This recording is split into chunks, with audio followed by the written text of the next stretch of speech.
公元前1046年，周武王以閃電般嘅速度擊敗商紂王，周朝嘅地盤驟然壯大。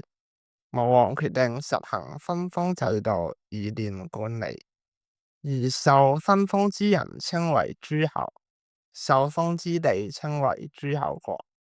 同時，武王亦希望兒子平凡周室，慰勞功臣，以及安撫商略。武王將紂王之子魯根分封於殷，以起安撫作用，又將自己三個細佬叔處、叔杜同埋叔鮮分封於霍、蔡同管，起監視商人嘅作用。另外又分封功臣同宗親，達到平凡周室以及慰勞功臣嘅效果。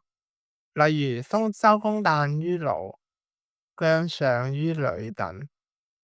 公元前1043年，武王駕崩，成王年幼即位，周公開始攝政。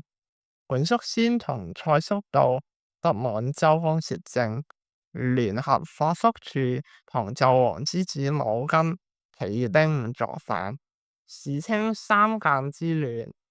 周公親自率兵東征，經過3年苦戰先平定。